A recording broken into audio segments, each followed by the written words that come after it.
সেটা হলো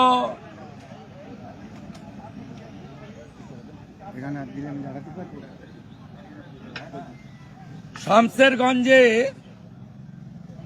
এবং ধুলিয়ানে দাঙ্গা লাগানোর পরে ফরাক্কার একজন ঠিকাদার নাম বরকত আলী, তিনি ব্রিজ অ্যান্ড রুফ কোম্পানির ঠিকাদার আসামের নুমালীগড় রিফাইনারি, সেখানে এই দাঙ্গাবাজ 70 জনকে নিয়ে পালিয়েছেন এবং ওখানে আনস্কিল্ড জবে আমরা শুনেছি কাজ দেওয়ার চেষ্টা করছেন বা দিয়েছেন। আসামের সম্মানীয় মুখ্যমন্ত্রী হেমন্ত বিশ্ব শর্মাকে আমরা জানিয়েছি Numaligarh refinery Assam bridge and roof কোম্পানির ঠিকাদার নাম বরকত আলী ফরাক্কা, তিনি দাঙ্গাবাজ জেহাদিদেরকে আসামে নিয়ে গেছেন। আসাম পুলিশ যেন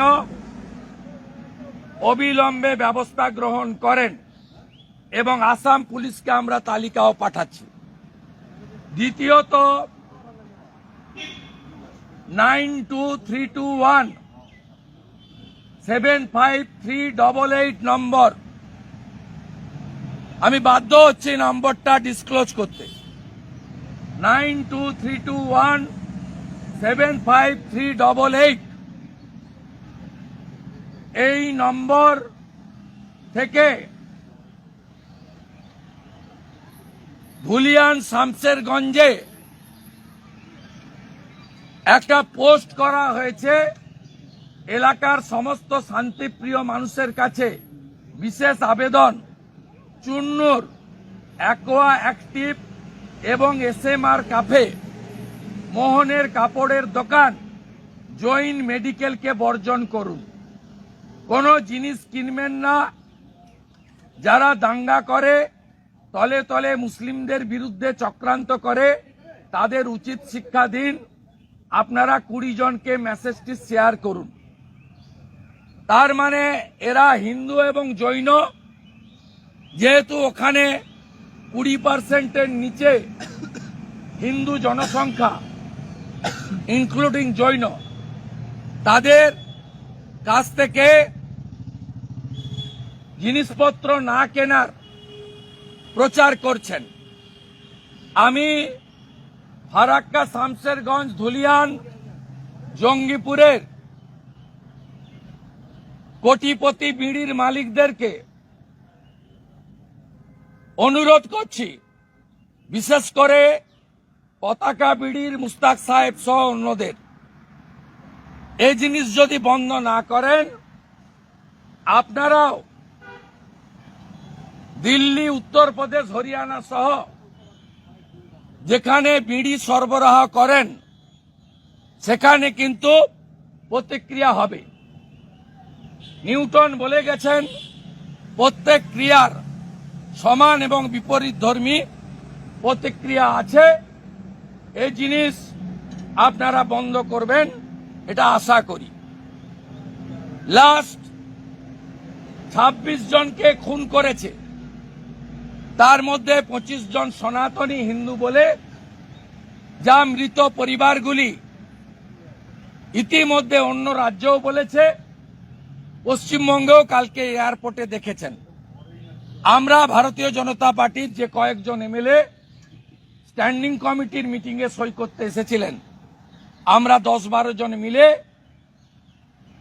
অত্যাচারী জঙ্গিদের আঁতুড় ঘর, জঙ্গিদের অস্ত্র অর্থ তুলে দেওয়া, পাকিস্তানের 26টা পতাকা এখানে শান্তিপূর্ণভাবে পুড়িয়ে আমরা ভারত মাতাকে বন্দন করলাম, সনাতনীদেরকে, অমর শহীদদের শ্রদ্ধা জানালাম এবং ইসরায়েল যেমন গাজাকে ধ্বংস করেছে, পাকিস্তানের ধ্বংস প্রার্থনা করলাম। আপনাদের কিছু আছে? দাদা, তৃণমূল কংগ্রেস কি এই ইস্যুতে পথে নামতে পারে? আপনি কি মনে করেন? তৃণমূল কংগ্রেস তো সব ইস্যুতে রাস্তায় দেখা যায়। তৃণমূল কংগ্রেস তো কাল আরামবাগে অমিত শাহজির কুশপুতল পুড়িয়েছে। তারা সার্বিকভাবে প্রধানমন্ত্রী এবং স্বরাষ্ট্রমন্ত্রী পদত্যাগের দাবি তুলেছে। তৃণমূল সে রাজনৈতিকভাবে উনারা তুলতে পারেন, কিন্তু এই হত্যা লীলা মুর্শিদাবাদ বলুন আর কাশ্মীরের পহলগাঁও বলুন, দুটোতেই কিন্তু আপনারা দেখেছেন হিন্দু নিধন হয়েছে, এবং এই হিন্দু নিধন হয়েছে তার কারণ তৃণমূলের মতো কিছু ভণ্ড সেকুলারিজমের নামে তারা এই জঙ্গি জিহাদি ইসলামী সন্ত্রাসবাদ তাদেরকে মদত করছে। তৃণমূল কংগ্রেস আজ বিকেলে তারা মিছিল করছেন উত্তর কলকাতাতে। আপনাদের এই যে বিভৎস ঘটনা, যেটা নারকীয় ঘটনা কাশ্মীরে ঘটেছে, আপনারাও তো পথে নামবেন? আমি তো পথে নেমেই আছি। কালকে মৌলালি থেকে শিয়ালদা তো আমি মিছিল করেছি, সবাই করছে, আমি একা কেন, ওটা ভারত করছে। একটু আগেই বিজেপির এমএলএরা 26টা পাকিস্তানের পতাকা পুড়িয়েছে। এই পরিবারগুলোর পাশে কিভাবে থাকবেন? এর জন্য ভারত সরকার আছে, তারা করছেন। আমরা আমাদের পক্ষ থেকেও যা করার করছি। তারা যে ধরনের সহযোগিতা চাইবেন সেই ধরনের সহযোগিতা অন্তত আমরা বাংলার 3টি শহীদ পরিবারকে করব। যে পাকিস্তান বিদ্বেষীরা যে ঘটনা ঘটেছিল সেখানে 26 যারা মারা গেছেন তার মধ্যে একজন সংখ্যালঘু পরিবারের রয়েছেন, তিনি ওখানে স্থানীয়, তিনি কিন্তু বিষয়টি প্রতিবাদ করেছিলেন।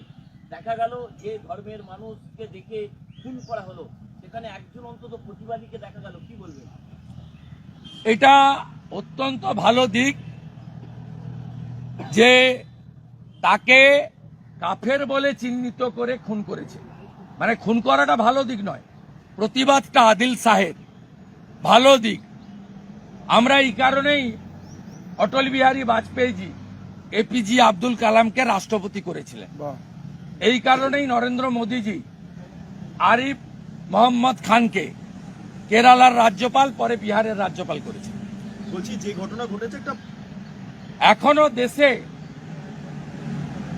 এখনো দেশে এপিজে আব্দুল কালাম বা আরিফ মোহাম্মদ খানেদের মতো বা নাজমা হেপতুল্লাদের মতো মানুষজন আছে, এবং কাশ্মীরে দাঁড়িয়ে গোলাম নবী আজাদের মতো লোকেরাও যে ভাষায় নিন্দা করেছেন, এটাও প্রশংসা। তৃণমূল কংগ্রেসের মধ্যে যে বিক্ষোভ দেখা যাচ্ছে তা কিন্তু অমিত শাহ মোদীর বিরুদ্ধে, পাকিস্তানের বিরুদ্ধে একটা বিক্ষোভ নেই। মুখ্যমন্ত্রীর 3টে সোশ্যাল পোস্ট কালকে দেখবেন, কোথাও ইসলামিক টেরারিজম তিনি বলেননি। মুখ্যমন্ত্রী কোথাও পাকিস্তানকে আক্রমণ করেননি, উল্টে ইন্টারনাল সিকিউরিটিকে ফেলিওর বলেছেন। মানে এটাই, মানে কেন, মানে এত পাকিস্তানের এর উত্তর বিটন অধিকারীর স্ত্রী, সমীর গুহ স্ত্রী কালকে কলকাতা এয়ারপোর্টে সকলের সামনে দিয়ে দিয়েছে। কিন্তু বলছে বিতান অধিকারীর স্ত্রী 24 ঘন্টার মধ্যে বয়ান বদল করেছে, বেশ কয়েকজন পোস্ট করছেন। না, ওগুলো বাতেন, ও জ্বালা থেকে বলছে, জ্বালা যন্ত্রণা থেকে বলছে। আমি একটু বিটন অধিকারীর বাড়িতে যাচ্ছি। গতকাল আমরা দেখলাম যে কেন্দ্র সরকার একগুচ্ছ নির্দেশিকা নিয়েছে পাকিস্তান সম্পর্কে, কি বলবেন? হ্যাঁ, কালকে কেন্দ্র সরকার প্রশাসনিক সিদ্ধান্ত নিয়ে আমরা বদলা চাই, আমরা বদলা চাই। আমরা 26-এর বদলে 260টা মুন্ডু চাই। আমরা চাই গাজার মতো পাকিস্তানকে ধূলিসাৎ করে দিক। মানে এই যে এই অর্থনৈতিক অবরোধ বা যা করেছে, শুরুটা ভালো হয়েছে, মোদিজির উপর ভরসা রাখুন। মোদি হ্যায় তো মুমকিন হ্যায়, শক্তিশালী প্রধানমন্ত্রী উনি। এর আগেও অন্দর ঘুষকে মারা, এবারেও ভিতরে ঢুকে ওদের সাইজ করবেন। ও গোটা বিশ্ব সম্প্রদায় মোদিজির পাশে এসে দাঁড়িয়েছেন, অত্যন্ত প্রেজওয়ার্দি। This is first time. গতকাল সুপ্রিম কোর্ট করেছে, আজকে হাইকোর্ট করেছে, নেশন ফার্স্ট।